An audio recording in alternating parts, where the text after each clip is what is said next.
Friends, price action equity ఛానల్లో అందరికీ స్వాగతం. వెరీ ఇంట్రెస్టింగ్ ప్యాటర్న్ అయితే కనిపిస్తూ ఉంది. జోను మల్టిపుల్ టైమ్స్ అనే సపోర్ట్ తీసుకుంది ఫ్రెండ్స్. ఆల్మోస్ట్ చూస్తే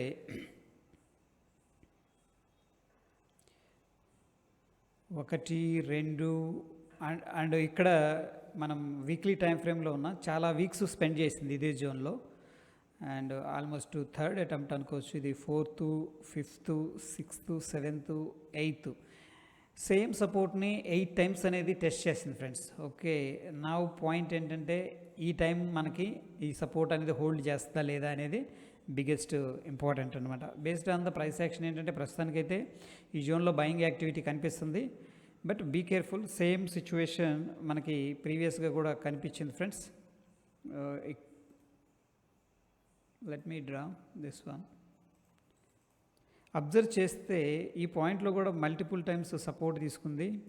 బట్ ఫైనల్గా స్మాల్ ఇండిసిషన్ క్యాండిల్స్ ఫార్మేషన్ కనిపించినాయి. 1, 2, 3, 4 అంటే 4 వీక్స్ ఆల్మోస్ట్ మార్కెట్ ఏమైందంటే అదే జోన్లో అనేది స్పెండ్ చేసింది. బట్ ఫైనల్గా ఈ క్యాండిల్ స్ట్రాంగ్ సెల్లింగ్, ఒక డిస్ట్రిబ్యూషన్ జోన్ అనుకోవచ్చు. ఈ క్యాండిల్ తర్వాత కన్ఫర్మేషన్ అయితే వచ్చింది. అక్కడ నుంచి మార్కెట్ కూడా మళ్ళీ కంప్లీట్ డౌన్ ట్రెండ్ అయితే తీసుకోవడం జరిగింది. సేమ్ సినారియో మనకి గెయిల్ ఇండియాలో కనిపిస్తుంది.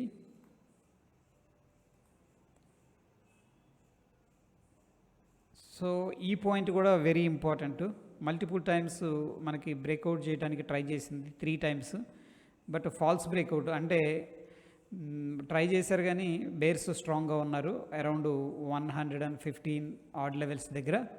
సో ఒక రకంగా ఏంటంటే మనం దీన్ని ట్రిపుల్ టాప్ అనొచ్చు ఫ్రెండ్స్. ఓకే, ట్రిపుల్ టాప్ అనొచ్చు. Perfect example. నా మనం ఇక్కడ నెక్ లైన్ దగ్గర ఉన్నాం ఫ్రెండ్స్. సో చూద్దాం 1-2 వీక్స్ మార్కెట్ కండిషన్ ఎలా ఉంటుందో. ఒకవేళ ఈ లెవెల్ దాటి కిందకు వచ్చిందంటే ఫ్రెండ్స్ సిగ్నిఫికెంట్ లెవెల్స్ దాకా వెళ్ళే అవకాశం ఉంది. ఆ లెవెల్స్ వచ్చేసరికి మనకి అరౌండ్ 60 ఆడ్ లెవెల్స్ దాకా కూడా బిగ్గర్ పిక్చర్లో అంటే చాలా టైం తీసుకుంటుంది ఫ్రెండ్స్. ఎందుకంటే మార్కెట్ ట్రెండ్ అవ్వడానికి కంటిన్యూ అవ్వడానికి చాలా టైం తీసుకుంటుంది. అందులో మనం వీక్లీ టైం ఫ్రేమ్లో ఉన్నాం కాబట్టి మన అంత బిగ్గర్ పిక్చర్లో దీన్ని అనాలిసిస్ అనేది చేసుకుంటున్నాం. వెరీ ఇంట్రెస్టింగ్ ప్యాటర్న్ కాబట్టి మనకి అబ్జర్వ్ చేసుకోవడానికి ఉంటుందని చెప్పేసి షేర్ చేస్తున్నా friends. Okay, so now coming to the వాల్యూమ్స్లో మనకి ఐడిఎఫ్సి, టాటా స్టీల్ ఎక్కువగా కనిపిస్తూ ఉన్నాయి. సో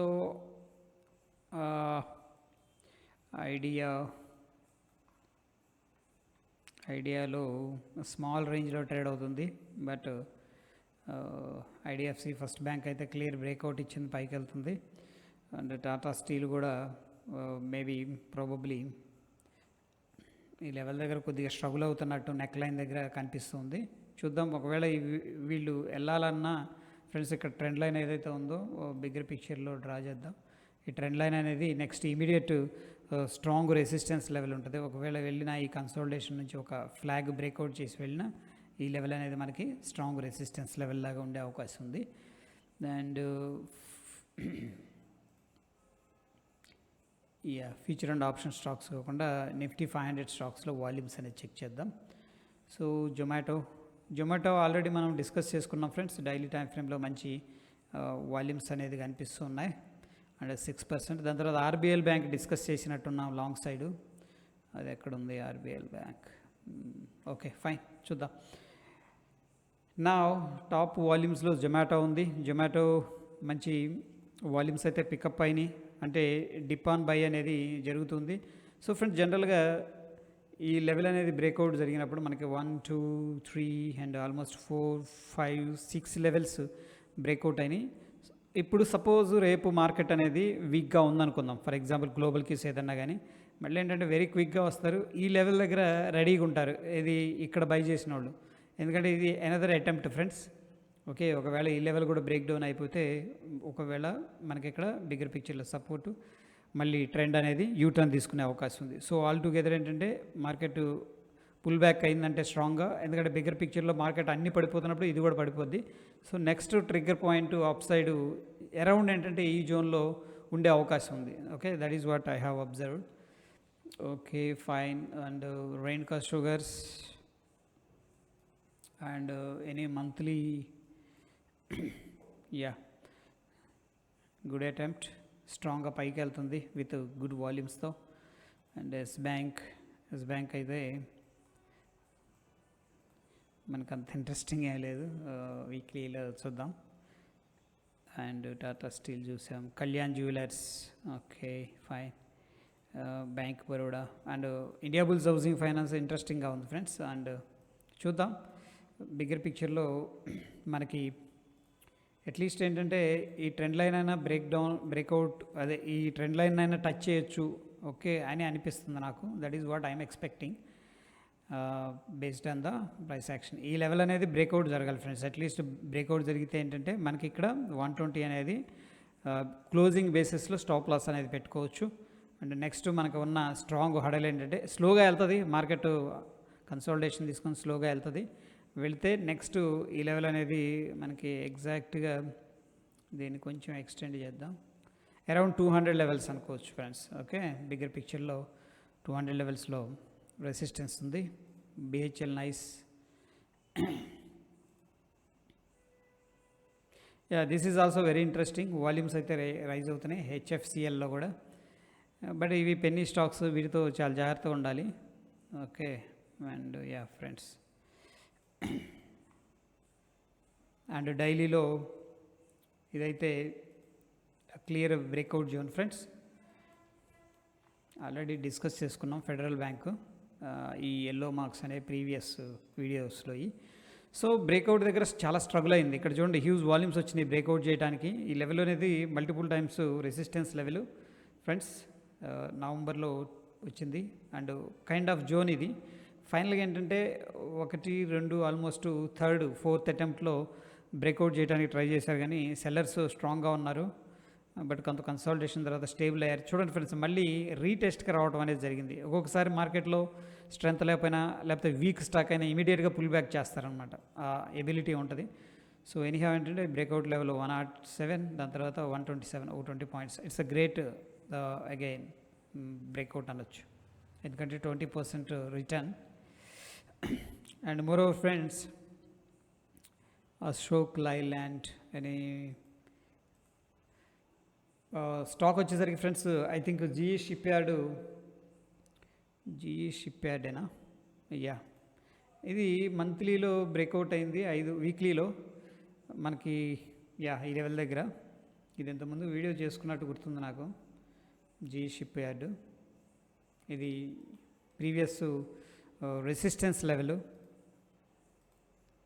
మేబీ కొన్ని ఫెయిల్ అయ్యి ఉండొచ్చులే, కానీ మనం ఓన్లీ సక్సెస్ గురించే మాట్లాడలేదు. యా ఎందుకంటే ఫ్రెండ్స్ ఇక్కడ దీన్ని మనం ఎందుకు డిస్కస్ చేసుకుంటున్నామంటే ఈ స్టాక్ అనేది మల్టీ ఇయర్ బ్రేక్అవుట్ 2017లో మనకి ఒక హై అనేది క్రియేట్ చేసింది. దాని తర్వాత 2022లో ఇది వీక్లీ టైం ఫ్రేమ్లో ఉన్నాం.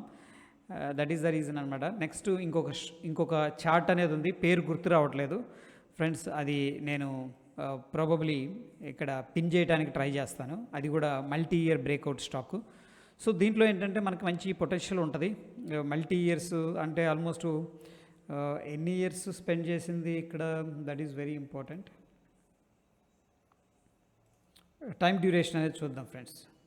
ప్రైస్ డేట్ రేంజ్ చూస్తే మనం బ్రేక్అవుట్ అయ్యే సమయానికి ఆల్మోస్ట్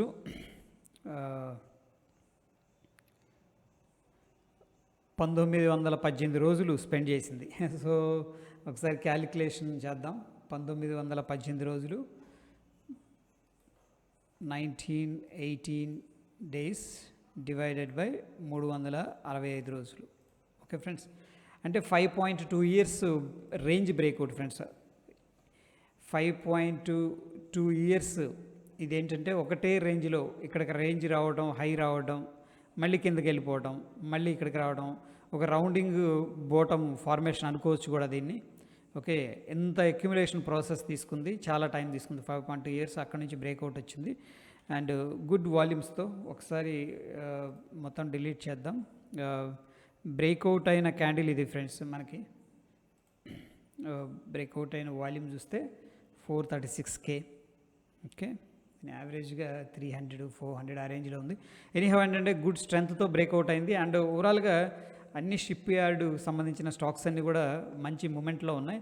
అండ్ మోరోవర్ ఏంటంటే ఎవరైనా బ్రేక్అవుట్లో మిస్ అయ్యారనుకోండి, ఫర్ ఎగ్జాంపుల్ ఈ లెవెల్ బ్రేక్అవుట్ ఫ్రెండ్స్, హై ఇది ఈ పాయింట్ దగ్గర, మళ్ళీ చూడండి బ్రేక్అవుట్ అయిన తర్వాత దీన్ని రీటెస్ట్ అంటాం.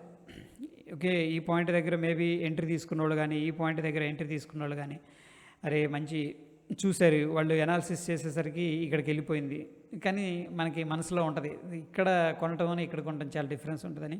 మార్కెట్ ఏంటంటే మళ్ళీ ఒక ఆపర్చునిటీ వచ్చింది, సేమ్ 483 లెవెల్స్ అనేది వచ్చింది. ఇక్కడ 2 థింగ్స్ జరుగుతాయి ఫ్రెండ్స్.